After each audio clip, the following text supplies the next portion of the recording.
vamos a definir qué es el síndrome coronario agudo. Este también es conocido por sus siglas de SCA. Es un conjunto de entidades clínicas producidas por una disminución súbita del flujo sanguíneo coronario.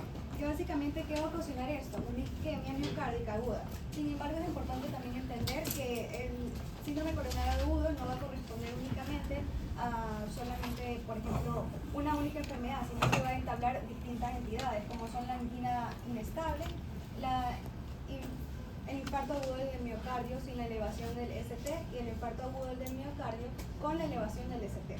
Todas estas entidades van a compartir un mismo origen fisiopatológico, pero van a diferir en su grado de obstrucción en el flujo y también en la presencia o ausencia de las trombinas, es decir, en la presencia o ausencia de la necrosis miocárdica. La causa más frecuente de esto va a ser la ruptura o la erosión de esta placa aterosclerótica coronaria inestable. Cuando se rompe esta placa va a desencadenar esta formación de un trombo intracoronario que va a disminuir o va a interrumpir el flujo sanguíneo hacia el miocardio. Aunque este mecanismo explica la gran mayoría de casos, también existen casos que son menos frecuentes, como lo son el espasmo coronario, la embolia coronaria y la disección coronaria espontánea, los cuales también pueden producir una isquemia sin la necesidad de que se dé la ruptura de una placa aterosclerótica.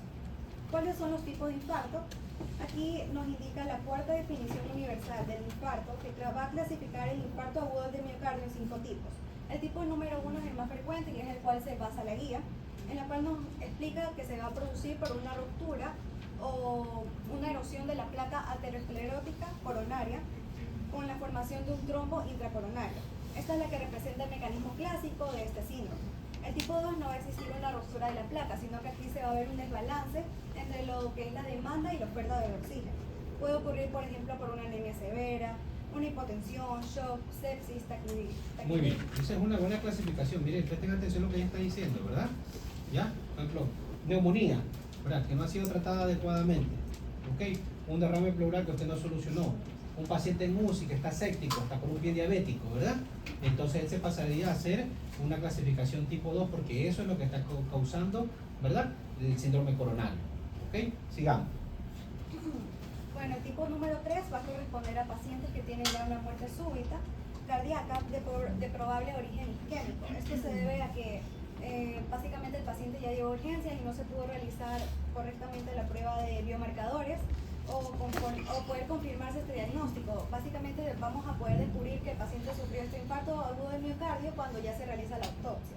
El tipo número 4 se va a realizar con procedimientos coronarios percutáneos. Van a haber 3 tipos, el 4A, 4B y 4C. El 4A es asociado a complicaciones por una angioplastía. El 4B va a ser asociado con una trombosis por el stent. Y el 4C es una reestenosis por el stent. Y el último tipo, es el tipo 5, se va a asociar a una complicación de una cirugía de revascularización coronaria o bypass. Bueno, ahora vamos a seguir con la siguiente, que son los factores de riesgo, en la cual van a dividirse en 2 tipos. Son los no modificables y los modificables. Los no modificables van a incluir lo que son la edad, el sexo masculino y también los antecedentes familiares. Los modificables incluyen enfermedades como lo son la hipertensión arterial, la diabetes mellitus, la dislipidemia, el tabaquismo, la obesidad, el sedentarismo, también una dieta rica en grasas saturadas y el estrés crónico. Todos ellos van a producir un daño endotelial que van a favorecer a esta acumulación de colesterol LDL y también van a desencadenar este proceso inflamatorio crónico que va a culminar con la formación de una placa aterosclerótica. En cuanto a la epidemiología, el síndrome coronario agudo representa una de las principales causas de mortalidad a nivel mundial. Actualmente cada año se dan aproximadamente 805.000 infartos anualmente y 605.000 de estos son eventos nuevos. 2.000 de estos van a ser eventos recurrentes.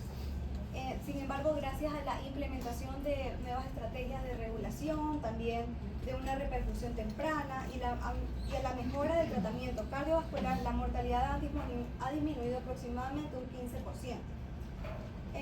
Pero aún esto presenta algunas falencias debido a que esta enfermedad continúa representando una enorme carga económica para los sistemas de la salud, con un costo aproximado de 44.9 mil millones de dólares anuales. También la guía destaca que las mujeres suelen presentar el síndrome coronario agudo 10 años después de lo que usualmente se presenta, por ejemplo, en los hombres. Esto es debido a que por ejemplo, las mujeres presentan con mayor frecuencia lo que son síntomas atípicos y esto favorece lo que son retrasos de los diagnósticos y también, por ende, no se va a dar un tratamiento adecuado. También se ve una mayor incidencia en lo que es la población afroamericana en comparación a los hispanos y a los blancos, debido a las diferencias en factores de riesgo, determinantes sociales y también el acceso que ellos tienen al sistema de salud y a la atención médica. Ahora hablando de la fisiopatología, ahí. En primer lugar, vamos a ver qué es lo que ocurre dentro de la arteria en sí, la arteria coronaria. Todo comienza años antes de que se dé la presencia del evento agudo, ya que durante épocas y décadas se van a acumular las lipoproteínas LDL en la íntima vascular. Estas LDL se van a oxidar y van a desencadenar una respuesta inflamatoria, en lo cual los monocitos van a migrar desde la pared celular hasta esta zona, donde se van a transformar en macrófagos que van a fagocitar básicamente a estos colesterol, formándose así en unas células espumosas. Con el paso del tiempo es que se va a llegar a formar lo que es la placa aterosclerótica. Sin embargo, no todas las placas van a producir un infarto, debido a que las placas más peligrosas son las placas vulnerables, las cuales van a tener un gran núcleo lipídico, van a tener una intensa reacción inflamatoria y también una capa fibrosa delgada. Ok, pregunta de examen. Vuelvo a decir. Okay. Muy bien. Características para que una placa, ¿verdad?, se vuelva inestable. Tiene que tener un gran núcleo lipídico, Perfecto. una intensa inflamación y una capa fibrosa delgada. Ya, pues esas son las características. Eso ya ustedes lo vieron en fisiopatología, me imagino, ¿verdad? Las características. Entonces hablamos del núcleo. ¿Ya? Mientras más grande el núcleo y ese núcleo, ¿verdad?, no se encuentre calcificado, ¿ya?, entonces esa placa tiene un alto riesgo de romperse. ¿Ok? Si la corteza, ¿verdad?, es débil y no es gruesa, tiene un gran riesgo de romperse. ¿Ok? Y lo tercero es el grado de pronunciamiento de la placa en el espacio endoluminal, ¿verdad? Mientras más grande, más riesgo de romperse, y si ustedes le agregan hipertensión, se va a romper mucho más fácil, ¿verdad? Entonces esas características son de la placa: núcleo, diámetro y pronunciamiento hacia la luz endovascular, ¿verdad? Muy bien, sigamos, ¿estamos bien? Listo, entonces cuando esta capa se vaya a romper o se vaya a erosionar, el contenido que tenía dentro de ella, que es todo altamente trombogénico, lleno de colágeno, las plaquetas, el sistema inmunológico, todo esto va a quedar expuesto ante el torrente sanguíneo. Entonces vamos a tener por el siguiente la activación plaquetaria, en la cual las plaquetas van a reconocer inmediatamente el colágeno subendotelial expuesto. Se van a adherir mediante el factor de von Willebrand, que después se van a activar y van a liberar mediadores como son el ADP, el tromboxano A2 y la serotonina, que van a reclutar a nuevas plaquetas y van a amplificar esta respuesta trombótica, que posteriormente van a amplificar también estos receptores que van a permitir esta agregación plaquetaria mediante puentes de fibrinógeno.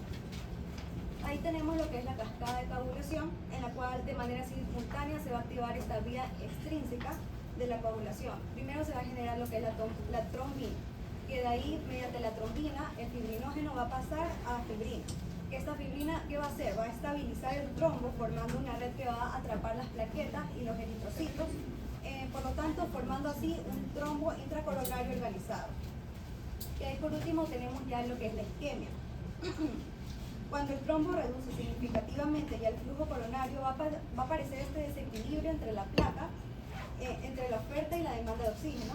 Inicialmente va a ocurrir esta isquemia. También en esta etapa las células aún son viables. ¿Qué quiere decir? Que si el flujo se vaya a restablecer rápidamente, el tejido puede recuperarse completamente. Sin embargo, si la isquemia vaya a persistir más aproximadamente entre 20 a 30 minutos, va a comenzar esta necrosis irreversible de los cardiomiocitos. En ese momento ya las membranas celulares se van a romper y van a liberar las proteínas intracelulares, especialmente las que son las troponinas cardíacas, que posteriormente van a poder detectarse en sangre como marcadores de necrosis miocárdica. Por eso la guía enfatiza en que esta enfermedad es un proceso dinámico, en el cual un paciente puede evolucionar rápidamente desde una angina inestable hacia un infarto agudo del miocardio sin la presencia de la elevación del EST, o incluso un infarto agudo del miocardio con la elevación del ST. Muy bien. Si la trombosis progresa y aumenta la obstrucción coronaria, entonces básicamente ¿qué hay que hacer? Que cada minuto de retraso va a implicar una mayor pérdida irreversible del miocardio. Bien, entonces ahí es más un diferencial. Entonces, ven clarito eso, ¿verdad? Isquemia e infarto no es lo mismo, ¿verdad? ¿Ya? Entonces en isquemia estamos hablando de un estado de hipoperfusión. Entonces el paciente que está isquémico le hacemos a veces las enzimas cardíacas y normales, ¿ok? A pesar de tener a veces sintomatología, que no es muy intensa. Y en el infarto sí ya hablamos de una obstrucción total, hablamos de necrosis. Entonces en ella sí vamos a tener una elevación marcada de las enzimas cardíacas con una sintomatología muy florida, ¿verdad? Entonces, bien diferenciado ese asunto, ¿ok? Sigamos. Ahí tenemos lo que es la clasificación del síndrome coronario agudo, que la idea va a establecer que esta clasificación va a tener 3 pilares: historia clínica, el electrocardiograma de las tasas de derivaciones y las troponinas cardíacas de alta sensibilidad.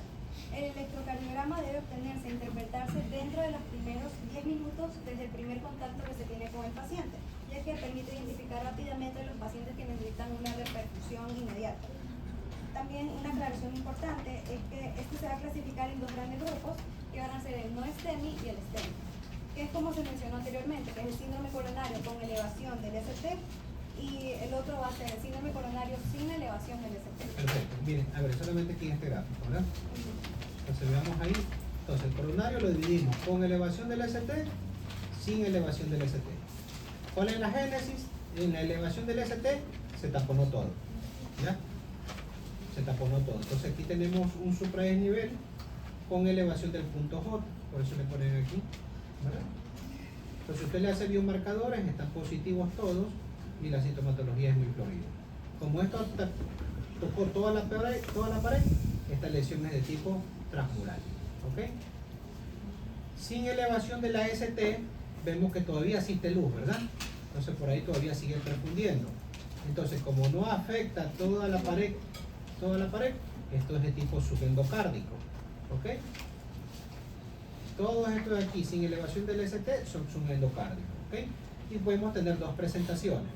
O el paciente debuta como una angina inestable o como un infarto agudo de miocardio sin elevación del ST. ¿Cuál va a ser el diferencial? Los biomarcadores. Entonces, en la angina inestable, ¿verdad? Los biomarcadores CK, KMB, troponina, ¿verdad? Son negativos, ¿verdad? Y en el infarto sin elevación del ST van a ser positivos. La diferenciación es en el electro. Entonces en el electro, ¿usted qué va a observar en un infarto sin elevación del ST? Un infradesnivel. Con caída del punto J. ¿Ok? Con caída del punto J. Mientras que en la angina inestable usted lo que puede tener generalmente es una afectación ligera del ST y sí una inversión de la onda T. ¿Ok? Listo. Entonces ese es algo muy bonito que puso la guía y que da a una fácil interpretación. Sigamos. Ya, entonces por último tenemos lo que son los criterios del electrocardiograma, tanto para el síndrome coronario agudo con elevación del ST, que sí nos indica que cuando existe esta elevación nueva o presumiblemente nueva del segmento ST, que se va a medir en el punto J en al menos 2 derivaciones anatómicamente contiguas, en la mayoría de las derivaciones el criterio es una elevación del ST de 1 milímetro o más de 2 derivaciones contiguas. Pero en B2 y B3 los valores van a cambiar porque normalmente puede haber una elevación fisiológica mayor. Por eso en B2 y B3 se va a considerar significativo tener en cuenta los parámetros de 2.5 milímetros o más en hombres menores de 40 años, 2 milímetros o más en hombres de 40 años o más y 1.5 milímetros o más en mujeres de cualquier edad. Muy bien. ¿Ok? Entonces, miren, en el infarto tiene que ser sectorial. ¿Ok? Tiene que ser sectorial. Si ustedes ven afectación de una sola derivación, no es. ¿Ya? Todo esto aquí es una estructura tridimensional. Es un vaso sanguíneo que está nutriendo toda una cara. Entonces ustedes tienen varias derivaciones y esas afectaciones de las derivaciones tienen que ser por segmento, que ya mismo la vamos a ver. ¿Ok? No es que en una vi elevación de 2 milímetros infarto y en las otras están normales. Nada que ver. Tiene que haber afectación continua de derivación. Ya mismo vamos a definir cuál. Pero ella ya nos está poniendo aquí un criterio, ¿verdad? Mayor de 1 milímetro por lo menos, ¿verdad? Y más de 2 derivaciones continuas. Que a mí vamos a ver cuáles son. Sigamos. Y por último, los parámetros del electrocardiograma para un síndrome coronario sin la elevación del segmento ST. Aquí el electrocardiograma no va a mostrar una elevación persistente del ST. Lo que vamos a encontrar es la depresión del ST o la inversión de la onda T. La depresión del ST se va a considerar sugestiva. La de isquemia, cuando es horizontal o descendente, va a medir entre 0.5 milímetros o más en al menos 2 derivaciones contiguas. También puede observarse la inversión de la onda T mayor de 1 milímetro en 2 derivaciones contiguas, especialmente cuando se asocia a una onda R prominente o una relación de RS mayor de 1. También un detalle importante es que el electrocardiograma no va a descartar un síndrome coronario agudo. Si la sospecha clínica es alta, se recomienda que se lo vuelva a hacer un electrocardiograma seriado. También hay que tener en cuenta las troponinas cardíacas, especialmente las de alta sensibilidad, que si el paciente, por ejemplo, muestra dolor compatible con isquemia, pero las troponinas son normales, vamos a hablar de una angina inestable. Y si no hay una elevación del segmento ST, pero las troponinas van a estar elevadas, hablamos de un infarto agudo del miocardio sin la elevación del segmento ST. Y si hay una elevación del segmento ST, vamos a hablar de un infarto agudo del miocardio con la elevación del ST. Aunque no debemos esperar las troponinas para hablar si el electrocardiograma ya es diagnosticado. Ya, una cuestión, ¿verdad? Cuando ustedes ven el infarto agudo de miocardio con elevación del ST, tienen que tener la elevación de este punto J, ¿ok? Elevación de ese punto J. Y lo importante es que en el infarto hay una convexidad superior, ¿ok? Distinto cuando ustedes ven, ¿verdad? Este tipo de supradesnivel que se lo observa en pericarditis, ¿ya? Entonces ellos ligeramente tienen una concavidad inferior, ¿ok? Por eso que este aquí en pericarditis le dicen el signo de la guirnalda. Ya se ubica la guirnalda, ¿verdad? ¿Ya? Entonces se va de esa manera, ¿verdad? ¿Ok? Entonces es distinto, ¿ok? Entonces sigamos.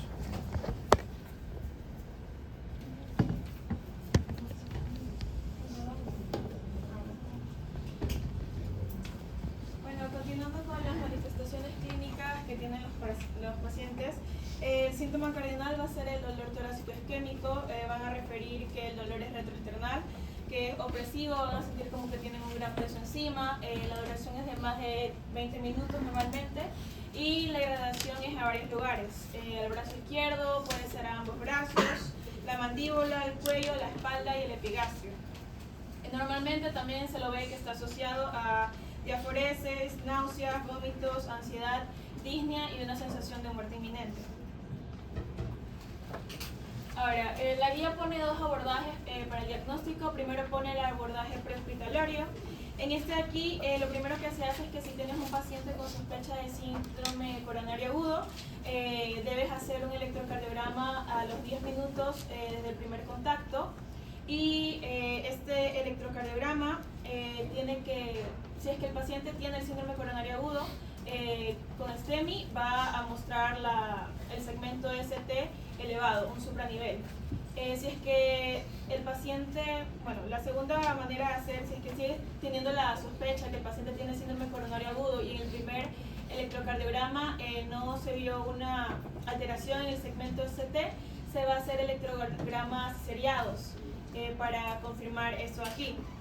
En caso de que en el primero se haya dado, en el primer electrocardiograma haya dado el segmento ST alterado, hay que llevarlo urgentemente a hacer un PCI y en el tiempo menor posible. Si es dentro de los 90 minutos mejor, porque según la guía se ha demostrado que hay un aumento de mortalidad del 7,5% cada 30 minutos que pasan.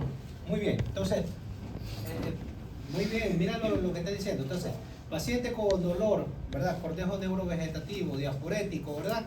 Se sospecha un infarto agudo del miocardio. Peor aún si hubiera sido antecedente hipertenso y diabético, normal controlado, ¿verdad? Entonces, 10 minutos. Yo lo digo porque algunos de ustedes posiblemente inicialmente trabajarán en ambulancias, hasta que hagan posteriormente su posgrado. 10 minutos. O sea, eso no puede retardarse, ¿ok? Para hacer un electro no demoramos ni un minuto, ¿verdad? Entonces, 10 minutos. ¿Ok? ¿Y por qué esa decisión es importante? porque desde el inicio del dolor, ¿verdad? No pueden pasar más de cuánto, ahí les está diciendo, ¿verdad? Lo ideal 90 minutos. ¿Igual? O igual, o 2 horas. ¿Ok? ¿Ok? Entonces, en ese lapso de tiempo, PCI. ¿Qué es el PCI? Intervención percutaria coronaria. Intervención coronaria y percutánea, ¿verdad? ¿Qué quiere decir eso? Introduzco un catéter, ¿verdad? Y ese catéter lo subo, lo llevo a las coronarias. Veo el lugar de la obstrucción y liso ese coágulo. ¿Y qué permito? Que reperfunda nuevamente. En 2 horas no tiene que haber necrosis. ¿Ok? ¿Y qué es lo que hago? Salvar el músculo. Entonces tengo un individuo funcional. No se queda con insuficiencia cardíaca. ¿Ok? Pero esto salva vidas. ¿Ya? Y en esto es lo que se centra sobre todo en los hospitales de tercer nivel. ¿Ok? Entonces, eso tienen que saberlo ustedes. Es muy importante. ¿Ya? Entonces, llega 10 minutos para hacer un EKG y no más de 2 horas para hacer un PCI. Apenas un ratito. Chicos, ¿estas son sus maletas? Sí, buenos días. Pasen para que las recojan. Muchas gracias. Ya nos va a decir la compañera. Sí, igual que la escuché. Ok, entonces, eso es muy importante. PCI. ¿Ok? Sigamos. Ya, ella lo va a decir, no voy a adelantarme la exposición. También hasta ahora, sigan. Bueno, el electrocardiograma seriado ha demostrado que ayuda hasta más o menos el 15% de los casos a identificarlos cuando son STEMI. Ahora, en el abordaje hospitalario se hace lo mismo también estos 2 primeros pasos, de que primero se hace el electrocardiograma desde el primer contacto con el paciente a los 10 minutos. En caso de que no salga el ST alterado y hay mucha sospecha por la clínica del paciente, se hace el electrocardiograma seriado y también ya se van a usar biomarcadores, como van a ser las troponinas. En pacientes con sospecha de síndrome coronario agudo, se hacen también estas troponinas a los primeros 10 minutos y también en caso de que no se vean muy alteradas las troponinas, es decir, que no están por encima del percentil 99 o no están variadas del 20% entre sí, lo que se hace es que se hace también troponinas seriadas. Muy bien, entonces, una cosa es cuando yo llego a la casa, hago el electro, ¿ok? 10 minutos, ¿ok? Hago el diagnóstico y lo llevo, ¿ya? No me voy a quedar, hice el electro hasta cuando pero no tengo nada en el electro. Nada, usted llévelo y va repitiendo el electro en la ambulancia. Eso es lo que hacen en países de primer mundo. No esperan llegar al hospital. ¿Ok? Llegó al hospital, el médico que lo recibe tiene que volver a hacer un electro. ¿Ya? No puede quedarse, el infarto no tiene nada. No, porque en el infarto varía. ¿Ok? Tienen la obligación de solicitarle en ese momento un electro más los marcadores, ¿ya? Las enzimas cardíacas. ¿Ok? Entonces, si trabaja con enzimas ultrasensibles, perfecto. Pero si no tiene, por lo menos las típicas, ¿verdad? CK, KMB, AST y la troponina que tenga disponible en su unidad de trabajo. Entonces, eso es importante. Por cada retraso en la toma de electro o los marcadores, aumenta el 75% de la mortalidad. Entonces, mientras no sea nadie conocido de nosotros, nos vale. Pero si ese que se tiene con el dolor y se está infartando es tu hermano, tu papá, tu primo, ahí sí vas a estar reclamando, ¿verdad? Entonces, ahí tenemos que ponernos pilas, ¿verdad? Entonces, tratar a todo. Esto salva vidas. ¿Ok? Sigamos. Sí, con respecto a las troponinas, si la troponina inicial no ayuda con el diagnóstico, se hace una curva de troponinas en la primera y segunda hora, si son troponinas ultrasensibles, y de 3 a 6 horas si son nada más troponinas sensibles. Y no es necesario las troponinas para diagnóstico si es que ya se vio en el electrocardiograma que hay una alteración del ST. Muy bien. Entonces, 2 de 3 hace diagnóstico. Para infarto usted tiene clínica, electro y enzimas. ¿Ok? 2 de 3 positivos, no retrase. ¿Ok? Sigamos. Ahora, para el pronóstico de mortalidad de los pacientes, tenemos unas escalas que la guía señala. Tenemos a la escala Grace y a la TIM.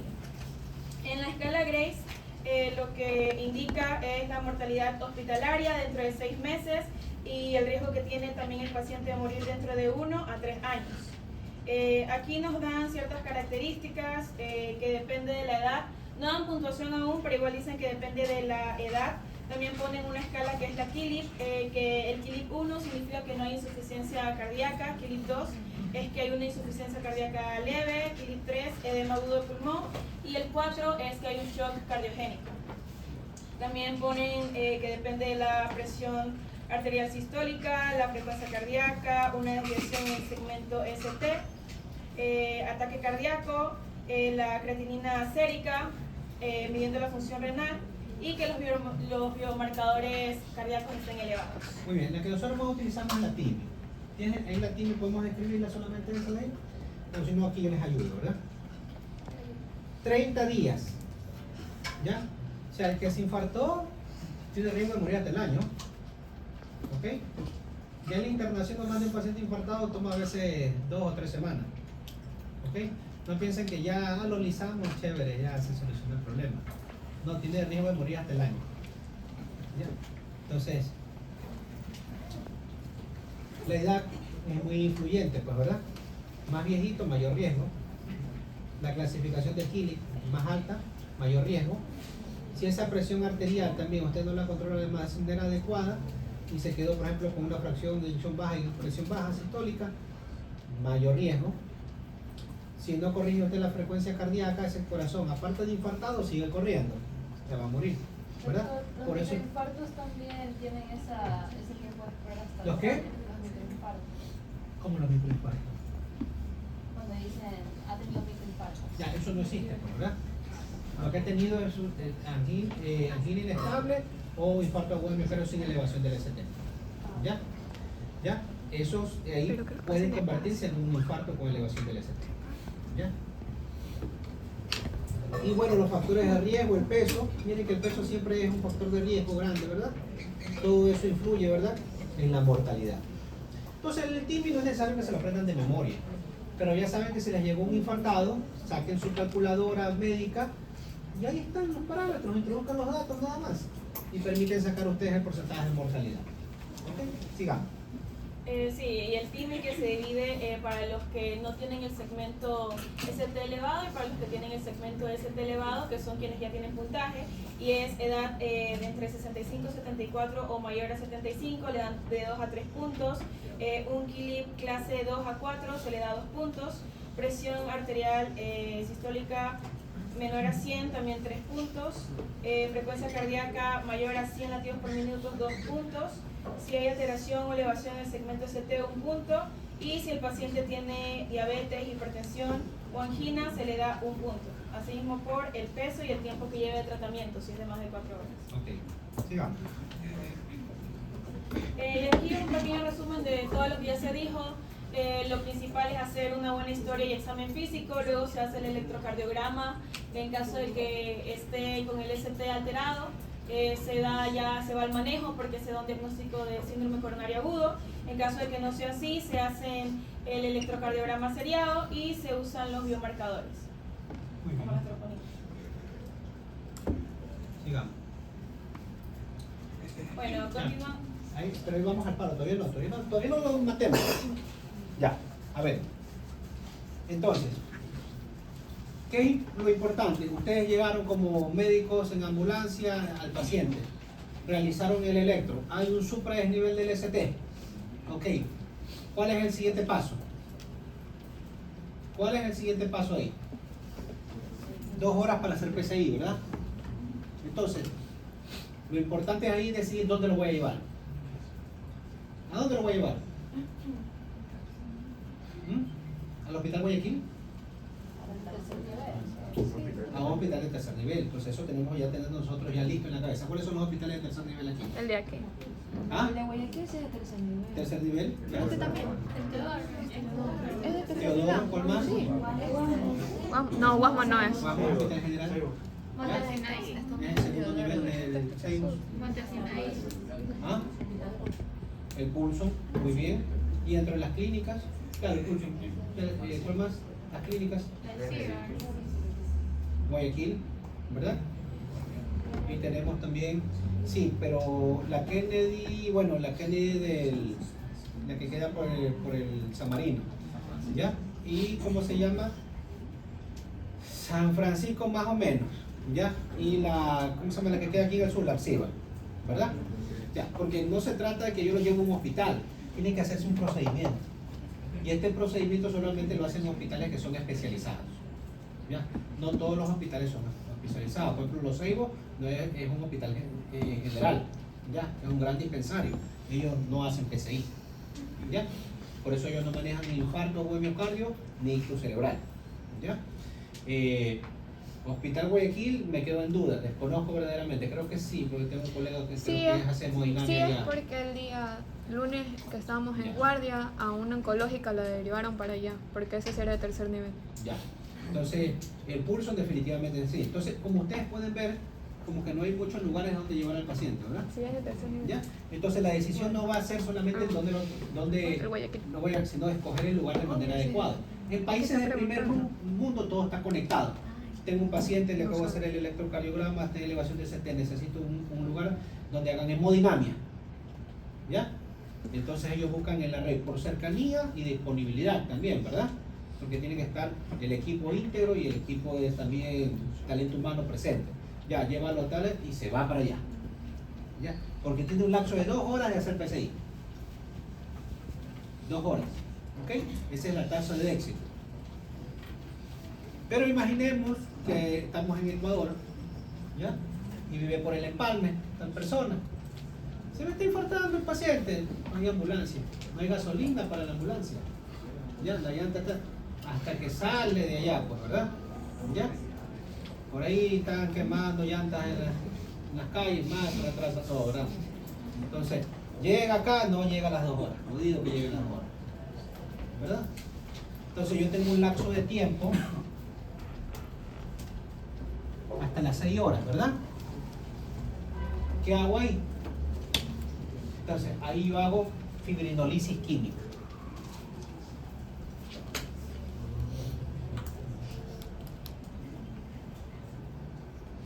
Fibrinolisis química. ¿Qué utilizo para la fibrinolisis? Perfecto, alteplasa. ¿Ya? Pregunto, ¿en esta alteplasa estoy salvando la zona necrosada? No, ya murió. Ya murió. Ya, ahí le queda una gran cicatriz. ¿Para qué hago la fibrinolisis química? Para que el área que está alrededor, ¿verdad? Que está lesionada, reperfunda nuevamente y no extender el área de infarto. ¿Ok? Entonces tengo un límite de 6 horas en traerlo. ¿Sí o no? ¿Ok? Entonces fibrinolisis química. Pero pasa que no llegan, ¿verdad? ¿Ya? No llegan. Entonces, ya ese infarto se terminó extendiendo. ¿Ok? Entonces yo tengo ahí un límite hasta las 12 horas. ¿Ya? ¿Qué le hago? Hago lo mismo que hice en el primero. Un PCI secundario. ¿Para qué le hago un PCI secundario? Si ya se infartó y ya se extendió el infarto. ¿Ya? Para ver si no hay otras lesiones en el corazón que podrían precipitar un nuevo infarto. ¿Ok? Entonces yo hago el cateterismo, ya se infartó, no se murió, bien, quedó vivo con lesión, ¿verdad? Entonces, cateterismo, entro y localizo zonas de lesión. Y aquí veo que hay una obstrucción, muy bien, retiro esa plaquita, dejo colocado un stent. Por aquí lo veo que la plaquita está un poquito grande, ya está enosado, le hago angioplastía, inflo y reperfunde. ¿Ya? Y coloco stent, ¿ya? Entonces permite que el flujo, ¿verdad?, se normalice y evito nuevos eventos, ¿verdad? Pero el infarto ya sucedió. ¿Ok? Entonces, esa es la importancia. ¿Ok? En el caso de la fibrinolisis química, no alcanzó a llegar al PCI, ¿verdad? Hago la fibrinolisis química. La alteplasa, ¿en cuánto tiempo más o menos la paso? 1 hora. ¿Ya? Generalmente lo voy pasando en 1 hora. Y supongamos que este ST que esté elevado se elevó en 15 milímetros, ¿verdad? ¿Cómo voy observando que la fibrinolisis tiene éxito? ¿Ya? Entonces yo voy haciendo secuencia electrocardiográfica. A los 15 minutos, 30 minutos y de ahí cada 10 minutos. ¿Ok? En total tengo 5 electros. Al término del electro, ¿verdad? Este ST tiene que haber disminuido más del 70% en relación al electro inicial. Es decir, si tuvo 15, ¿verdad? Y bajó a 7 milímetros, ¿fue exitosa o no la fibrinolisis? No fue exitosa. ¿Ya? No fue exitosa. Al término del electro, el ST bajó y quedó en 2. ¿Fue exitosa o no fue exitosa? Fue exitosa. ¿Ya? Fue exitosa. ¿Ok? Entonces, eso es importante. Tiene que ir disminuyendo un 70% al término de haber hecho la fibrinolisis. ¿Ok? O sea, en una hora. Claro, te va haciendo la secuencia y va viendo si va bajando o no, ¿verdad? Pero al término de ese electro tiene que haber bajado el 70% y más. Ya, más. Si se puso ese eléctrico, perfecto. Quiere decir que reprofundió todito. ¿Ok? Este paciente, el de la fibrinolisis, posteriormente a las 24 horas, tiene que hacérsele nuevamente, entonces sí, una PSI. Para comprobar, pues. Para comprobar si la fibrinolisis química fue exitosa o no. ¿Ok? No nos podemos quedar solamente con el electro, tenemos que visualizar que se haya reperfundido en su totalidad. Y si por ahí quedó algo de estrechez, angioplastía y un stent. ¿Ok? Entonces, eso es en el electro. Entonces, recapitulo. 2 horas para PCI, 6 horas para fibrinolisis química y 12 horas para PCI secundario. ¿Ok? Si usted lo que hizo fue una fibrinolisis, a las 24 horas tiene que hacer una PCI. ¿Ya? De ley, eso es obligatorio. No sé si se dan cuenta que tiene que estar en un centro especializado. ¿Ya? No es una coronaria lo que tienen que buscar. Ya el paradigma cayó y cambió. La coronaria sí salva vidas, porque es un lugar especializado para la atención de pacientes cardiópatas, ¿verdad? Agudos. ¿Ok?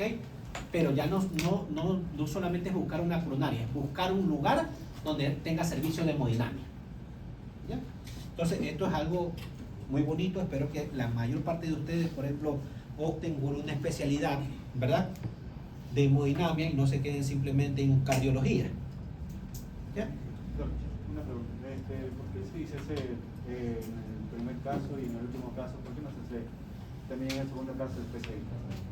En el de fibrinolisis, me dices. En el de fibrinolisis ya pasó, ya 2 horas, ya eso se infartó. ¿Ok? No tiene ningún motivo de volver a colocar, ¿verdad? Ya hay ahora una zona friable, ya hay una zona necrosada y instrumentando puedes perforar inclusive.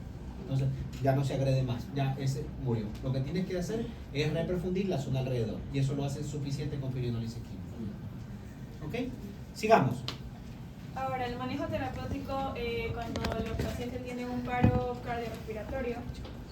En primer lugar, se hace lo que siempre se hace, el RCP normal, y luego el post-paro con retorno de la circulación espontánea.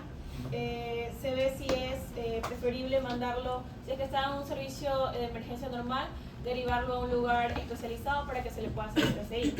El segundo caso es en pacientes que luego de la resucitación del paro cardiorrespiratorio y no estén en coma, o que estén en coma pero que tengan un pronóstico favorable, a estos pacientes también se los debe derivar a un centro especializado PCI,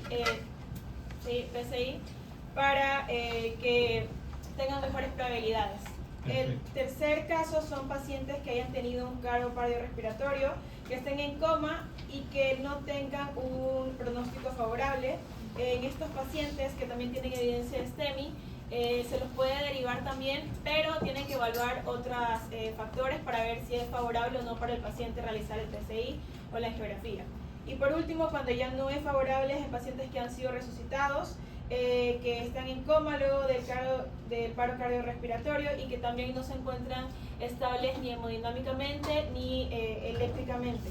En estos pacientes es completamente contraindicado realizar una angiografía primaria. Ya, entonces, miren, ahí tienen varias, o sea, son decisiones médicas. Por ejemplo, si el paciente tiene cáncer, ya está, pasó a cuidados paliativos y tiene un infarto, ¿lo tratarían ustedes? Ya, entonces ahí viene, algunos dirán sí, otros dirán no. Bueno, cuando yo vayan a los hospitales tienen que guiarse ustedes a los protocolos de manejo de cada hospital, ¿verdad? Pero los que están en verde sí, ¿ya? Tienen que buscar una unidad de atención, ¿verdad? Con servicio de hemodinamia para hacer la PCI. Y si el paciente después del paro cardíaco recupera el nivel de conciencia de manera óptima, quiere decir que va a tener una buena evolución. Pero si después de la animación sigue confuso, ¿verdad? Bueno, hay una alta probabilidad de que tenga un reinfarto, ¿ok? A todo esto, sin salirme del tema, ¿cómo ustedes hacen el soporte vital básico? Porque eso ya tuvieron que haberlo tratado ustedes en las materias accesorias que ya tienen ustedes, ¿verdad? ¿Ya? Por ejemplo, hay una parada cardíaca en este momento. ¿Qué es lo que hacen? Alguien se desmayó de su compañero, por ahí está. Ok, primero se acerca, toman el pulso, ¿verdad? Rapidito, ¿verdad? Y de ahí se respira, ¿verdad? ¿Cómo ven si respira o no? O sea, el aspecto del... Eso, nunca acercarse, nada como en la película poner ahí en la oreja, ya es simuladora. Muy bien. Ya, no respira y no tiene pulso, ¿verdad? ¿Qué hacen? ¿Ah?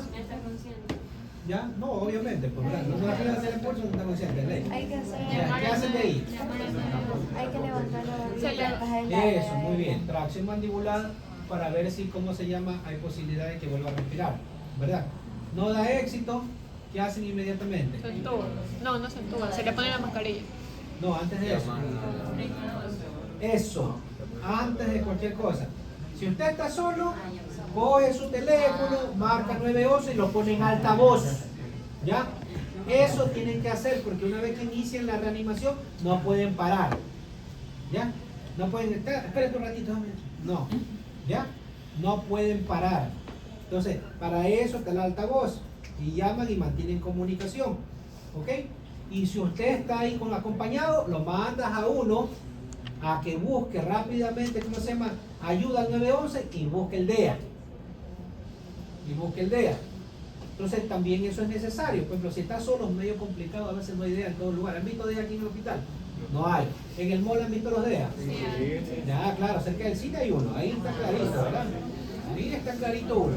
Y cerca del comedor, de la zona de lunch, también está ahí un DEA, ¿verdad? Ahí está el DEA, ¿ok? Entonces es bueno saber siempre. Ustedes en el Ecotengo lo han recorrido, ¿saben dónde está su DEA? Ya, sí, tiene que haber, no veo duda, porque es el protocolo. Yo trabajo en la UES, tienen su DEA, y son en la misma universidad. Entonces tienen que tenerlo también ustedes ahí, ¿verdad? Entonces, copy y pega, las dos cosas son iguales. Entonces tienen ustedes su DEA ahí. Entonces, pila con eso, ¿verdad? Entonces, siempre ven. Entonces, van, rápido traen su DEA, ustedes y inician la reanimación. Secuencia de compresiones, 30 por minuto, ¿verdad? ¿Qué profundidad? 5 centímetros, ¿verdad? Y esperar que regrese toras en cada compresión. Me parece que se han hecho las prácticas. ¿Ya? Ventilaciones. Entonces hacen una secuencia 32, ¿verdad? 32. Perfecto. ¿Cómo hacen ustedes la respiración? ¿Boca a boca? No. ¿Y cómo la van a hacer? ¿Y si están aquí, se paró aquí en el pasillo? Ni modo, ya quedó. Está bien la decisión porque nadie sabe. Pueden sacar un pedazo de tela, acoplarla cerca de la boca del paciente y por ahí mandar, ¿verdad? Ok, entonces son medidas que pueden utilizar. Sí, lo primero yo, segundo yo, tercero yo. Nunca boca a boca, ¿verdad? Listo. Ok, 32, perfecto. Y usted sigue de largo, ¿verdad? ¿Cada cuánto va revisando el pulso? No se va de largo ahí hasta que llegue.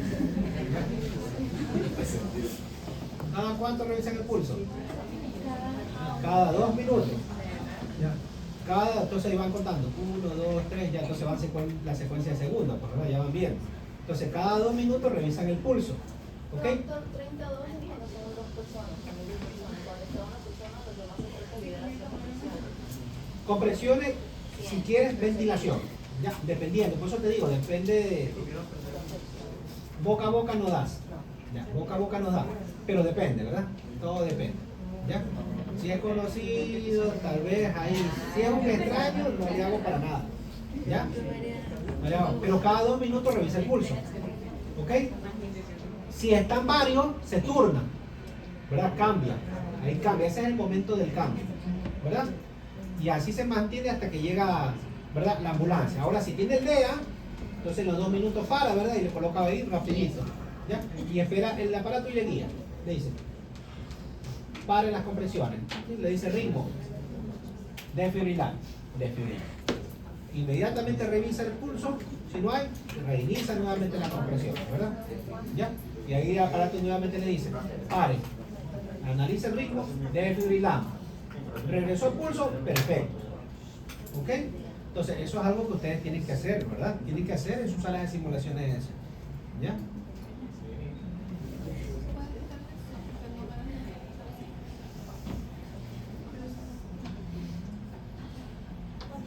Mira si puedes ahí.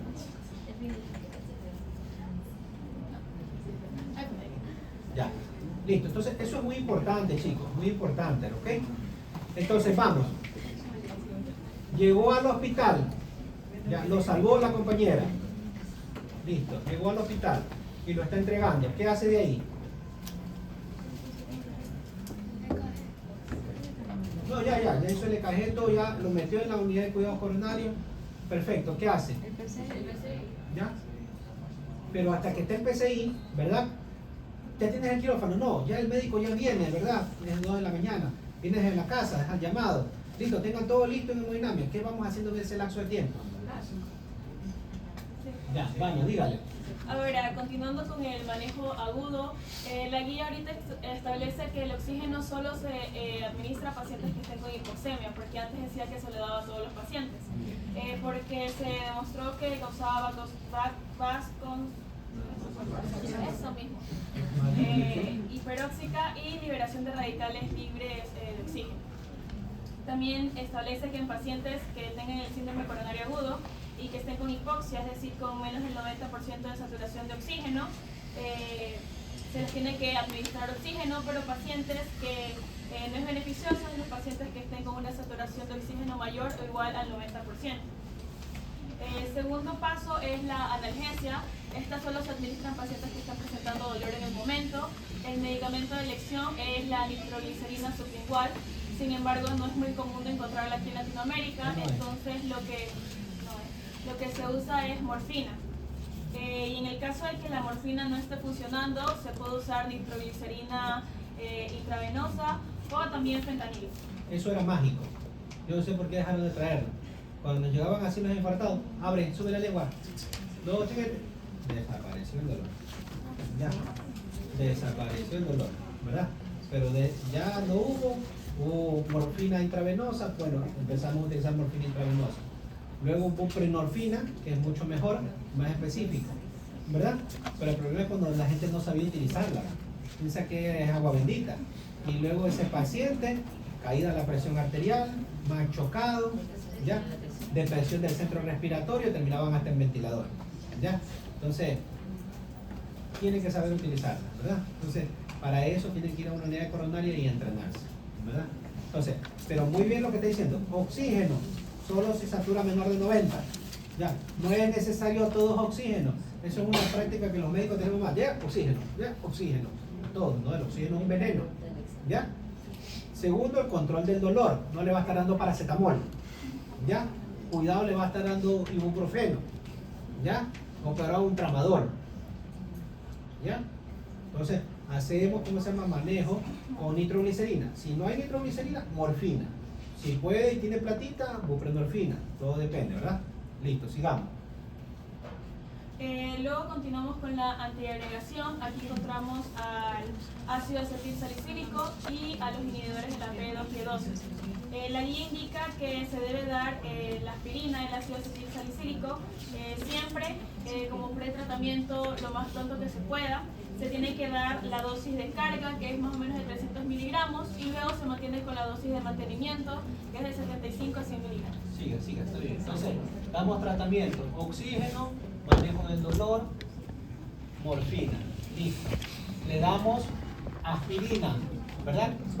Esta es la piedra angular, ¿ya? A veces también tenemos clopidogrel, ¿verdad? ¿Ya? Pero ninguno va a superar la aspirina va de entrada. ¿Ok? Si en algún momento le toca mandar a comprar, aspirina. Y no con cubierta entérica, cuidado. Ya, porque nosotros necesitamos que la aspirina actúe rápidamente. ¿Ok? Entonces, administrándole la aspirina, ya nosotros damos que en los 10 primeros minutos va a empezar a actuar y va a inhibir esa agregación plaquetaria. Entonces, aspirina es la perla de oro y le vamos a poner una estrellita. ¿Ok? Si hay clopidogrel, sí, puedo darle también asociado, no hay ningún tipo de problema, ¿verdad? ¿Ya? Sigamos. ¿Qué más tenemos? Pacientes que estén usando en ese momento el ticagrelor, lo ideal es usar una dosis menor a 100 miligramos porque hay un mayor riesgo de sangrado. Ahora, con los inhibidores del P2Y12, aquí encontramos el ticagrelor, el prasugrel y el clopidogrel. La guía indica que el ticagrelor y el prasugrel son muy superiores al clopidogrel, ya que tienen una mayor efectividad, pero también tienen un mayor riesgo de sangrado y tienen un menor tiempo de inicio de acción. Pero se debe usar el clopidogrel cuando hay alguna contraindicación para los otros dos medicamentos, también en el caso de que haya mayor riesgo de sangrado, pacientes seniles y cuando hay trombolisis. Muy bien, sigamos. Ahora, ustedes recuerden que las guías tienen su marketeado, ¿verdad? ¿Ya? Entonces, las guías tienen su influencia ahí de las casas farmacéuticas, ¿verdad? Entonces por ahí colocaron esta clasificación, ¿verdad? ¿Ya? Y está bien porque los médicos también lo utilizan porque así nos pagan los viejecitos a veces, ¿verdad? Entonces, ticagrelor o prasugrel, ¿verdad? Dependiendo que va a ir, ¿verdad? Si va a ser un PCI, ellos indican aspirina sí siempre, ticagrelor o prasugrel, que esta sería la indicación para el tema que estamos viendo ahorita, con elevación del infarto agudo de miocardio, ¿verdad? 2 horas para hacer PCI, ya usted le va dando su aspirina con su ticagrelor o prasugrel. Yo le sigo dando lo de abajo, los clopidogrel, ¿ya? Barato y sirve, ¿verdad? Si va a cirugía, seguimos con el mismo esquema, ticagrelor o clopidogrel combinado con aspirina, ¿ya? Si es algo que va a ser planeado nada más, para explorar, aspirina y ticagrelor, ¿ya? Y miren, lo que nosotros utilizábamos porque antes no había tanto centro de hemodinamia, ¿verdad? Si solamente es con fibrinolisis, ¿verdad? Previo a la fibrinolisis, perdón, aspirina y clopidogrel. ¿Ya? Claro, todo esto es antes, aquí. O sea, si usted va aquí en la fibrinolisis, aquí, ASA más clopi. Si llegó acá, antes de la PCI, ASA, TICA o PRA. ¿Ya? ¿Qué es lo que usted quiera? ¿Ya? ¿Ya? Esto es caro, no lo tenemos aquí. ¿Ya? Entonces todo se va con cloro. ¿Ok? Pero bueno, ahí está lo que indica la guía. Sí, lo que dijo su compañero, ¿verdad? Sangran más. Entonces, ya ahí depende, ¿verdad?, cómo lo manejen en sus unidades. ¿Ok? Pero ahorita vamos ya anexando, ¿verdad? Oxígeno, dolor, ASA y, bueno, clopidogrel en este caso que yo lo noté. Sigamos. También antes se daba el pretratamiento, o sea, desde el principio se administraba el ASA con clopidogrel o con un inhibidor del P2Y12, sin embargo la guía dice que ahora no es muy recomendable administrar desde el principio el inhibidor P2Y12, sino solo el ASA, y luego darle el inhibidor. Ya, entonces ahí mismo se contraindica, ¿sí me hago entender? ¿Ya? Entonces ahí mismo se están contraindicando en la guía, o sea, sigamos. Entonces siguen siendo esto aquí todavía superior. Avancemos. Estas son las dosis de los antiagregantes. Ya, eso sí, obligatorio. ¿Ya? Ustedes estudiantes de medicina no pueden salir de medicina si no saben las dosis de carga. Entonces, en general, aspirina dosis de carga de 300. ¿Ok? Y posteriormente pasan a una dosis que va entre 85 a 100 miligramos. No se hagan lío la vida, quédense con 100.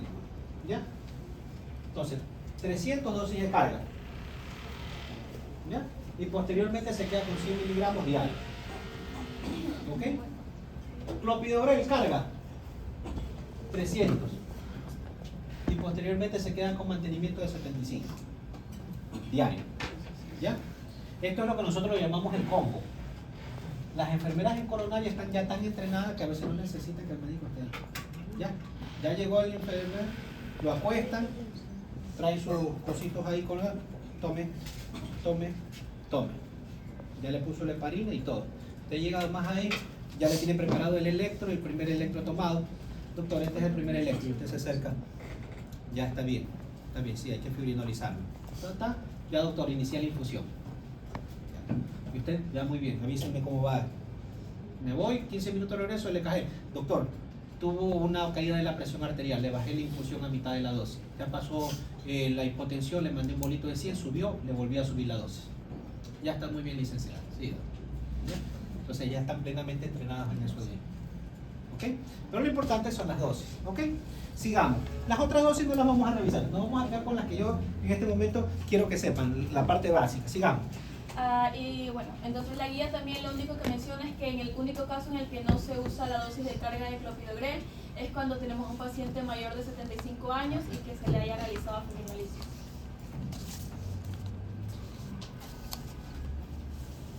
Ahora, el siguiente paso son los anticoagulantes.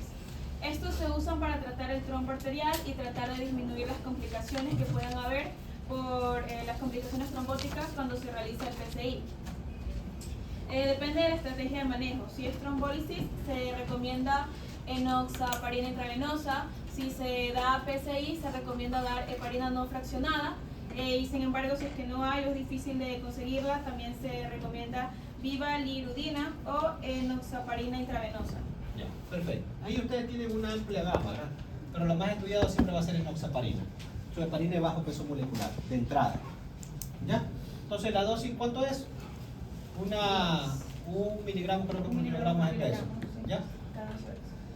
Sí, cada 12 horas, es verdad. Entonces, si ponemos por 70, quiere decir que tenemos que darle 70 miligramos. Ya, la enoxaparina viene de 60 miligramos. ¿Ya? Por eso que ustedes van a ver siempre prescrito una ampolla de enoxa de 60 miligramos o 6.000 unidades cada 12 horas. ¿Ok? Entonces, aquí ustedes pueden poner 6.000 unidades cada 12 horas. ¿Ok? Y esa es la prescripción de la enoxaparina. Hay otras, ¿verdad? Hay otras aquí. ¿Cuáles nos mencionan aquí? Fondaparinux. En algún momento tuvimos. ¿Ya? Vivalirudina. Nunca la hemos tenido. Y la antigua heparina no fraccionada, heparina sódica. ¿Ya? Si no nos sirve en la actualidad. ¿Ya? Entonces por ahí la heparina sódica todavía la seguimos utilizando porque en ciertas guías indica que si el paciente va a ser metido aquí a una PCI, es mejor anticoagularlo con esto que con la heparina de bajo peso molecular. ¿Ya? Aunque el porcentaje de eficacia es muy pequeño. ¿Ya? Entonces, algunos utilizan heparina sódica, otros se quedan más con su heparina de bajo peso molecular. Yo les indicaría que eso con su heparina de bajo peso molecular, si no saben manejar la heparina sódica. ¿Ok? Porque puede sangrar. Entonces, miren los mecanismos, ya están antiagregando por doble vía y están anticoagulando. No confundan antiagregación con anticoagulación. Ya, cuidado. Ya, eso es un error que a veces sucede, ¿verdad? Sigamos, avancemos en la diapositiva. En el manejo médico se recomienda dar fondaparinux, aunque la guía dice que este está contraindicado si se le realiza el PCI al paciente porque se han presentado más complicaciones, o heparina de bajo peso molecular. La duración de estas, si el paciente tuvo una trombólisis, es de 8 días o hasta que el paciente se vaya al hospital. Es decir, si estuvo 5 días, esos 5 días y luego se acaba. Y con la PCI es hasta después del procedimiento. Luego que se haya hecho el procedimiento, ya no se da. Luego también tenemos el manejo hipolipemiante o de estatinas. Aquí vamos a tomar en cuenta el perfil lipídico del paciente. Si tenemos un paciente que no ha usado estatinas o que tiene un régimen bastante bajito, lo que se hace es que se le va a dar estatinas de alta intensidad y se puede mezclar con ezetimibe. ¿Cuáles son? Atravantina. Eso. Aquí es necesario el nombre. Aunque no crean, ¿verdad? Atorvastatina, que sigue siendo muy buena. Y la rosuvastatina. por ahí también es buena, pero tiene su marketeado. ¿Ya? Yo le pongo la estrellita acá, atorvastatina. Si ustedes le están dando simvastatina para manejar el trastorno lipídico de algún familiar, quítenle eso. ¿Ya? Eso no sirve. ¿Ya? Entonces eso le dan acá a todos los hispanos nada más. Atorvastatina es la de elección. ¿Ya? Y hacen referencia de alta intensidad en asociación con la dosis, ¿verdad? Pero atorvastatina o rosuvastatina son la indicación. ¿Ok? En atorvastatina, ¿cuál es la dosis? De 40 a 80 miligramos. Ya, pero damos dosis carga, ¿verdad? Damos dosis carga. ¿Cuál es la dosis carga? 40 a 80. Ya, empezamos con 80. ¿Ya? 80 miligramos. ¿Ok? Y de ahí posteriormente vemos si quedamos en 20 o 40, dependiendo, ¿verdad? Pero va carga. ¿Ya? Rosuvastatina, si es que la tuviera, le da. Si no, ¿cómo se llama? Nos quedamos con la torre. Pero bueno, ahí están las dosis, ustedes están viendo, ¿verdad? Sí. Acá están las dosis. Rosu hasta 20, 40. ¿Ok? Rosuvastatina es 40. Claro. ¿Por qué damos atorvastatina y rosuvastatina? Aparte del efecto hipolipemiante. Eso, para estabilizar la placa. Aparte de esto, tienen un potente efecto antiinflamatorio. ¿Ya? Entonces, esa es la indicación por la cual los damos. ¿Ok? Inclusive ya, como yo les mencioné, las guías de insuficiencia cardíaca, hipertensión, ya, infarto y también posteriormente la que verán de insuficiencia cardíaca, proveen mucho el uso de estos hipolipemiantes. ¿Ok? Ya, ahí la combinan con algo más. ¿Qué es lo que dijo usted? Con ezetimibe. Ya, esa es una nueva indicación, por ejemplo. Ezetimibe. ¿Cómo actúa la ezetimibe? Ya, esta actúa inhibiendo la absorción, ¿verdad? De esas lipoproteínas a nivel intestinal. Ese es el efecto de acción. No es lo mismo, cuidado, que la atorvastatina, ¿ok? Entonces, ahí tenemos algo que potencia el efecto. Eso lo veremos después. Sigamos. Luego de haberle dado de alta al paciente unas 4 o 8 semanas después, se recomienda hacer una reevaluación del perfil lipídico para ajustar la terapia si es que se necesita. También tenemos a los pacientes que ya han tenido una terapia con atorvastatina antes de alta intensidad. En estos pacientes lo que tenemos que hacer es evaluar el LDL. En caso de que el LDL esté menor a 55 miligramos por decilitro, se puede continuar con esta dosis de alta carga. En caso de que el LDL esté entre 55 o 69, se continúa con la dosis de alta carga, pero se tiene que añadir el ezetimibe. ¿Cuál es el objetivo entonces para bajar el LDL? Alcanzar 50. ¿Ya? ¿Se han hecho ustedes la prueba de colesterol, triglicéridos, LDL? ¿Ya? Entonces, si tienen LDL en 50, están bien. Están muy bien. Si tienen un HDL mayor de 40, perfecto. Entonces, esos son los dos parámetros que tienen que ir vigilando, ¿verdad? ¿Ya? Aparte de los triglicéridos, los lipoproteínas baja intensidad, ¿ok? Ok, entonces, combinamos. Algo les iba a decir, señor. Pero el ezetimibe se añade solo en una persona específica. Son las nuevas guías, ahora lo agregan en todos. Lo agregan en todo y está bien. Y está bien. Ya, porque esto hasta que actúe va a demorar un poco, si me hago entender. Ya, ese actividad actúa más rápido. Disminuye ya, no tiene dosis de carga, no, porque es solamente inhibir la reabsorción intestinal. Algo les iba a comentar. Allá. Como en hipertensión ya quedamos, ¿verdad? Entonces usted pide colesterol total, HDL, LDL, lo mismo, y pide lipoproteínas de baja intensidad. ¿Ok? Entonces va usted verificando, que tiene que ir observando. Listo, sigamos, vamos a la siguiente diapositiva. Hay otras terapias que también mencionan, que es usar beta-bloqueadores y los inhibidores de renina angiotensina aldosterona. Perfecto, entonces en este paciente le doy un IECA o un ARA. ¿Ya? Es obligatorio, le doy un IECA o un ARA. ¿Ok?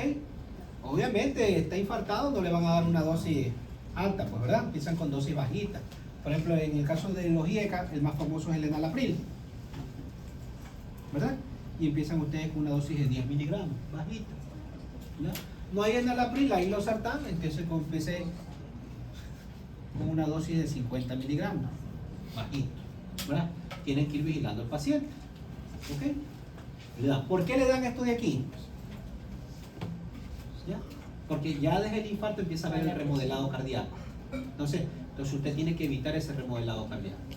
¿Qué más le agregamos? No, ¿qué otro más le agregamos? Beta bloqueante, ¿verdad? ¿Por qué le damos el beta bloqueante? Es como que usted tuviera un golpe en la pierna y lo mandó a correr. ¿Ya? Entonces, está infartado, déjelo que descanse, ¿verdad? Entonces, usted le agrega su beta bloqueante. ¿Qué tiene que ir vigilando en los dos? Las presiones. Si usted tiene una sistólica mayor de 90, sí, déle tranquilo, suave, no hay ningún problema. Aparte está con dolor y está taquicardia, ¿verdad? Pero si usted ve el paciente que tiene una presión sistólica menos de 100, no le va a dar, ¿verdad? ¿Ya? Va a ir vigilando. Si ve que después del infarto se quedó con una frecuencia de 60, no le va a dar un beta bloqueante, pues tampoco. ¿Ya? Pero dentro de lo posible, sí, dele. ¿Ok? Dele. Sigamos. Luego tenemos el manejo definitivo, que va a ser la reperfusión. En el caso del STEMI, como ya se mencionó, lo ideal es hacerlo dentro de los 90 minutos de ingreso primario a un centro PCI, y en el caso de que el paciente requiera un traslado, que no haya llegado a un centro PCI, se pueden hacer hasta dentro de 120 minutos. Ya, eso aparte de lo bien. Déjame ver un poquito más adelante que tenemos. Ya, la alteplaza, perfecto.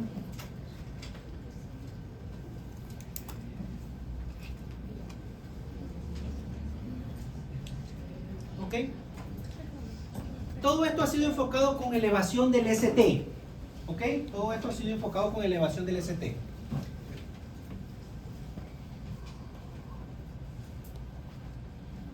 ¿Ya? Ya casi elevación del ST. Esto que hemos hablado se utiliza acá y se utiliza acá. ¿Ya? La única diferencia es que en el IACES hacemos todo esto. ¿Ya? ¿Qué le agregamos acá al que no elevó el ST? El IANCES. ¿Cómo lo tratamos? Recuerden que aquí tenemos un supra, ¿verdad? Pero acá tenemos un infradesnivel, ¿verdad? ¿Cuál es el tratamiento específico ahí en este caso?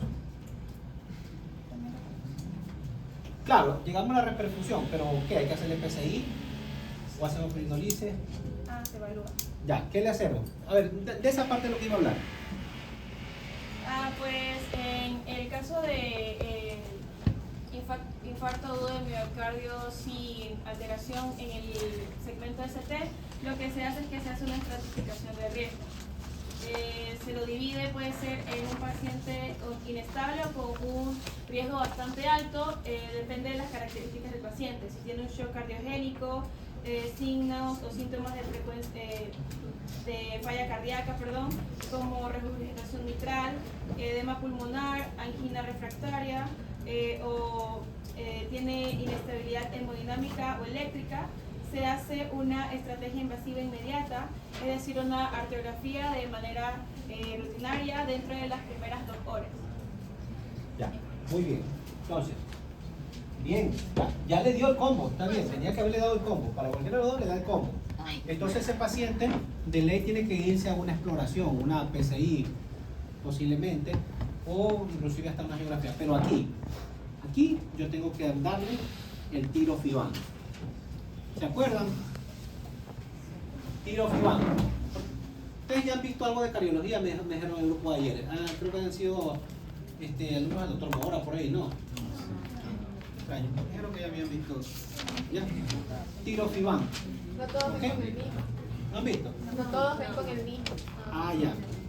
Entonces, este es un inhibidor de glicoproteína 2B3A. ¿Ya? ¿En dónde era eso? ¿Se acuerdan que cuando decían se produce la lesión de la placa?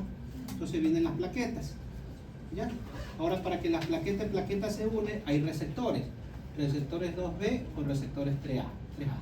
Entonces, produce la agregación plaquetaria.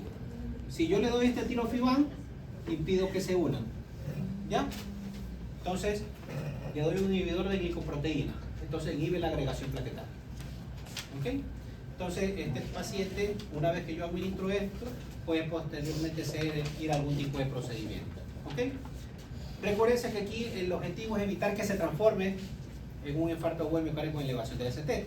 Entonces yo voy introduciendo el catéter, ¿verdad? Voy introduciendo el catéter y se ve aquí una obstrucción, con el catéter infla un balón. ¿Ya? Entonces, ya con solamente inflarlo, ya empieza a reperfundir. Pero para evitar que se vuelva a cerrar, porque a veces es medio terco, ¿verdad? Le dejamos aquí nuestro stent. Nuestro stent, ¿verdad? Por dentro, obviamente, ¿verdad? Para que el flujo siga siempre y no se cierre. Complicaciones que puede haber, que se puede estenosar acá y se puede estenosar después del stent, ¿verdad? Claro, porque ahí tiene que controlar los hábitos y estilos de vida. Los hábitos y estilos de vida. Y bueno, ahí y haciendo todo esto esperamos que el paciente salga con vida. Ya, si sale con vida insuficiente ya es otra cosa. Si sale con vida sin insuficiencia, mucho mejor. ¿Ok? Preguntas. ¿Qué preguntas creen ustedes que les harían, cómo se llaman los pacientes? ¿Ya? Eso, me voy a morir. Exactamente. ¿Y usted qué le va a responder? Tiene un riesgo alto, dependiendo de la escala TIMI, ¿verdad? ¿Ya? Dependiendo de la escala TIMI, ¿verdad? Ustedes dicen, no, tiene que cambiar esto, o su probabilidad de morir es alta. Sí, tiene que ser muy sincero, ¿ya? Si es diabético no controlado y va a seguir comiendo todavía chaulafán, salado. Ya, ya. Pero si ya empieza a hacer su actividad física después, se controla en la dieta, toma su medicación de manera adecuada, sí, va a tener una mejor. Entonces todos ahí sacamos, utilizamos el Preven, utilizamos la escala TIMI, ¿ok? Para predecir hasta el riesgo de un año, porque hasta un año se pueden morir. ¿Ya? Ya. ¿Qué más le puede preguntar también el paciente? Es mayor de 2. ¿Ah? El tiempo de tratamiento, ya, eso es muy variable, ¿verdad? Unas cosas son hasta el alta y otras hasta el año, o sea, dependiendo del paciente. ¿Qué más le pregunta ese pobre ¿Se paciente? puede volver a ¿Puede volver? No se le puede volver a lastimar. Claro que sí, eso sí ya lo te cuando ella le pregunta si se va a morir, le explica todo eso, ¿ya? Entonces, ¿cuándo puedo volver a hacer actividad física también? Pues, ¿verdad? Entonces, sí, usted tiene que bajar de peso, tiene que caminar, pero por favor, sale recién de una coronaria, no le va a poner a hacer actividad física, ¿verdad? Espere unos 3 meses, ¿ya? Para que pueda empezar a hacer algún tipo de actividad física, ¿ya? ¿Cuánto tiempo debe durar toda la medicación? En este cuadro, hasta el alta. Pero ¿qué queda? Dependiendo de la comorbilidad que tenga. Puede ser hasta toda la vida. ¿Sí? Dependiendo. Si tiene, por ejemplo... Así es. Entonces, por eso no es una buena calidad de vida. Por eso no es salvar a un paciente para que quede insuficiente, porque hay que agregarle lo insuficiente, sino que quede con un corazón viable. ¿Ya? Entonces, como último punto, vean el electro. Entonces ya aquí nosotros expresamos elevación del ST, es muy variable. Entonces, en el infarto, el electro es variable. Lo que usted vio hace 5 minutos ya no está, cambió. ¿Ok? De lo que era una elevación de la T, se volvió un supra ST con elevación del punto J. Lo hizo a las 2 horas, ve, ya apareció una onda T negativa y una onda Q. Si aparece una onda Q, ya eso le indica que ya se infartó esa zona. Ya se infartó esa zona. ¿Ya? Entonces, dependiendo de... Y bueno, si se salvó, ya ha pasado el mes, ¿verdad? Le queda su Q de recuerdo y la T se vuelve a ser positiva. ¿Qué tienen que ustedes aprender? Y que les voy a tomar. Valorar las caras del corazón. ¿Ok? Esto es muy sencillo, verdaderamente, no es cosa del otro mundo. Vámonos al infarto anterosectal. Aquí. Entonces, para valorar infarto anterosectal, usted va a valorar las derivaciones de B1 a B4. ¿Qué es lo que va a observar ahí? Un supra o infradesnivel. Entonces, para valorar cara anterosectal, B1 a B4. Si usted se quiere poner exquisito y dividir, bueno, puede dividirlo. Sectal B1, B2, anterior B3, B4. Lo mejor es que valoren anterosectal. No se aprendan las divisiones así. ¿Ya? ¿Por qué? Porque el vaso sanguíneo nutre todo eso va a estar lesionado. ¿Ya? Entonces, anterosectal, B1 a B4. Si va a valorar cara inferior, a veces su cara inferior debuta con cuadros digestivos más que cardíacos. ¿Ya? Si esto está me duele mucho, son gases, no está teniendo un infarto. Y sobre todo si son mujeres que tienen un umbral de dolor más alto, lo pasan a veces inadvertido. ¿Ya? Entonces, cara inferior, T2 de 3 ABF, ¿dónde está cara inferior? Arriba. Arriba, ya, arriba. D2 de 3 ABF. ¿Ok? Cara inferior, D2 de 3 ABF. Cara lateral, aquí. D1 ABL, voy relacionando. D1 lateral, D1, ¿verdad? ABL, ¿ya? B5, B6. ¿Ya? Si quieren ponerlo por exquisito, cara en la parte inferior lateral baja, B5, B6, lateral alto, D1 ABL. ¿Ya? Pero no lo aprendan así, como les digo. ¿Ya? Aprendanlo todo de manera lineal. ¿Ok? ¿Cuál más tenemos? Posterior. ¿Ya? Lo ideal es cambiar la posición de los electrodos hacia el lado derecho. Es mucha pérdida de tiempo a veces. Es lo adecuado. Tal vez en el que esté en coronario. Pero en la emergencia no podemos hacer eso. Entonces, para cara posterior vamos a ver B1 y B2. ¿Ya? Y ahí viene lo interesante, ¿verdad? A ver, infarto agudo tubo miocardio con elevación del ST, su nombre mismo le dice, se eleva el ST, ¿verdad? ¿Verdad? Pero B1, B2, ¿está en la punta o en la cola del vector? En la cola del vector. Entonces al estar en la cola no vamos a ver supradesnivel, vamos a ver infradesnivel. ¿Ok? Entonces, el infradesnivel en B1 y B2 verdaderamente es un infarto con elevación del ST y tenemos que proceder así. Hacen la típica imagen en espejo. ¿Ok? Y por último tenemos en ventrículo derecho. ¿Ya? En ventrículo derecho. Que ahí podemos utilizar derivaciones, ¿verdad? Y nuevamente es el lado derecho, ¿verdad?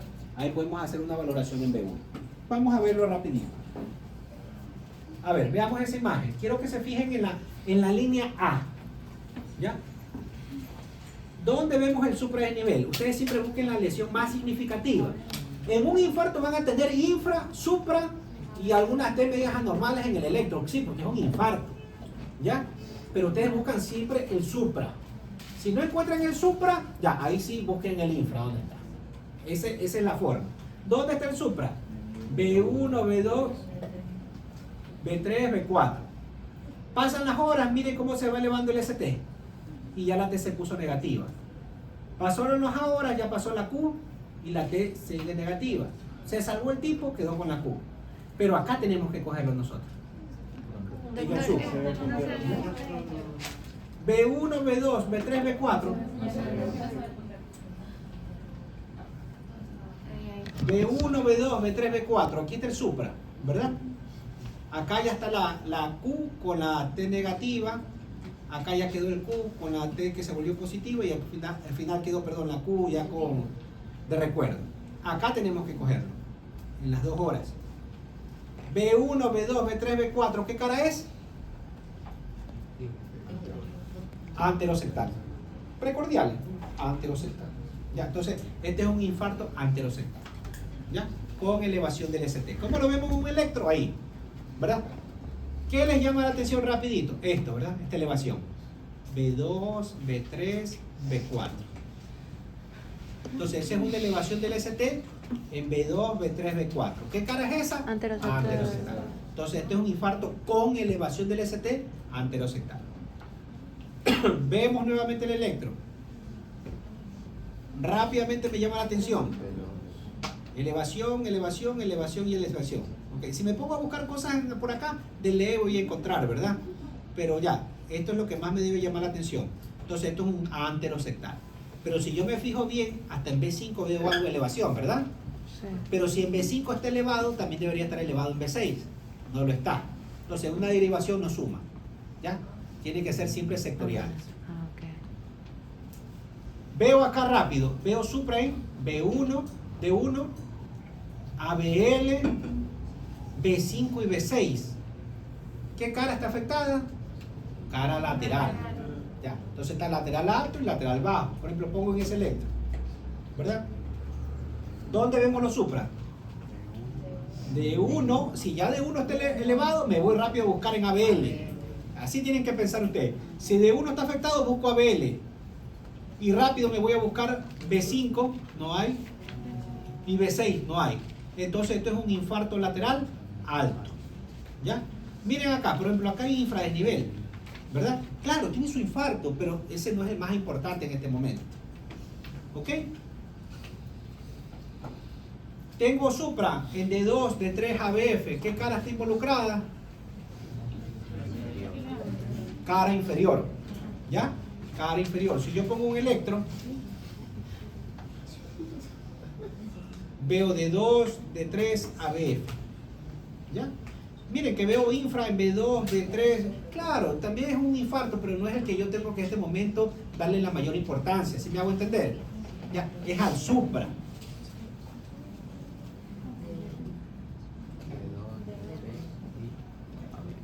D2, D3 y ABF. ¿Verdad? D2, D3 y ABF.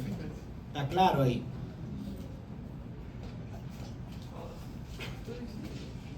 Entonces, miremos aquí. ¿Dónde está el supra?